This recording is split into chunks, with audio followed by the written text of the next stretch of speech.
নমস্কার বন্ধুরা, ভালোবাসার রান্নাঘরে সবাইকে স্বাগত জানাই। আজ আমি বানাবো বেগুন দিয়ে ট্যাংরা মাছ। গরম গরম ভাতের সাথে এই মাছের পদটি খেতে অসাধারণ লাগবে। আর রেসিপিটি ভালো লাগলে একটি লাইক, শেয়ার আর সাবস্ক্রাইব করে দেবার অনুরোধ রইল। আমি এখানে ছোট সাইজের বেগুনকে 4 টুকরো করে কেটে নিয়ে নুন, হলুদ আর সামান্য একটু চিনি মাখিয়ে রেখে দিয়েছি। আর তার সাথে ট্যাংরা মাছ বেশ ভালো করে বেছে ধুয়ে নুন, হলুদ আর একটু কাঁচা সর্ষের তেল মাখিয়ে মাছগুলোকে রেখে দিয়েছি। এবার আমি মাছের জন্য একটু মশলা বানিয়ে নেব। এর জন্য একটি মিক্সিং জারে টমেটোর টুকরো আর 2 কোয়া রসুন আর 2টো কাঁচা লঙ্কা দিয়ে একটি পেস্ট বানিয়ে রেখে দেব। এরপর আমি গ্যাসে কড়া বসিয়ে কড়া বেশ ধোয়াটা গরম করে নিয়ে তাতে সাদা তেল দিয়ে দিলাম। আর তেলও বেশ ভালোভাবে গরম হয়ে এলে আমি নুন হলুদ মাখানো ট্যাংরা মাছগুলোকে তেলে দিয়ে দিলাম। আর মাছগুলোর এক পিঠ ভাজা হয়ে আসলে আমি মাছগুলোকে উল্টে দিলাম। আর মাছের 2 পিঠ বেশ লাল করে ভেজে নিয়ে মাছগুলোকে কড়া থেকে তেল ছেঁকে উঠিয়ে রেখে দিলাম। এভাবে সবগুলো মাছ কড়া থেকে উঠিয়ে নিয়ে আমি নুন হলুদ মাখানো বেগুনগুলোকে ওই মাছ ভাজার তেলেই দিয়ে দিলাম। এবার বেগুনগুলোকে আমি কিছুক্ষণ নেড়ে চেড়ে বেগুনগুলোর বেশ ভালো করে ভেজে নেব। আর এভাবে বেগুনের টুকরোগুলোকে কিছুক্ষণ নেড়ে চেড়ে লাল করে ভেজে নেবার পরে বেগুনগুলোকে কড়া থেকে উঠিয়ে রেখে দিলাম।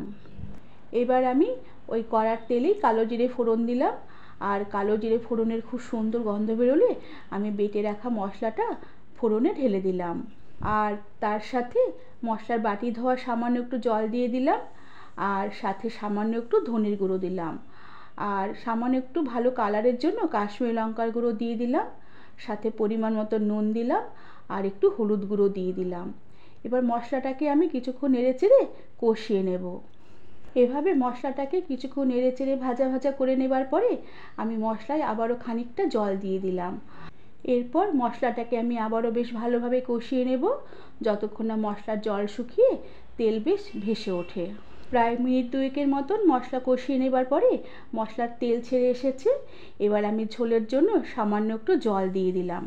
আর ঝোলটাকে প্রায় 2 থেকে 3 মিনিটের মতন বেশ ভালোভাবে ফুটিয়ে নেবার পরে আমি চেরা কাঁচা লঙ্কা দিয়ে দিলাম কয়েকটা।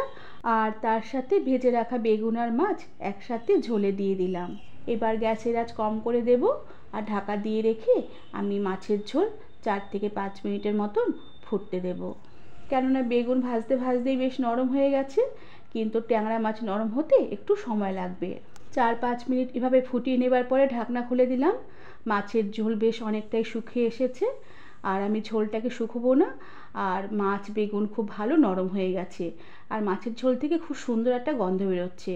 এবার আমি গ্যাসের আঁচ বন্ধ করে দিয়ে বেগুন দিয়ে ট্যাংরা মাছের রেসিপিটি সার্ভ করে দিলাম। বন্ধুরা, তোমাদের আজকে আমার মাছের রেসিপিটি কেমন লাগলো আমাকে তোমরা কমেন্ট করে জানাবে। আর ভালো লাগলে একটি লাইক, শেয়ার আর সাবস্ক্রাইব করে দেবার অনুরোধ রইল। আজ তাহলে আসি, পরে আবার একটি নতুন রেসিপি নিয়ে দেখা হবে। ধন্যবাদ বন্ধুরা।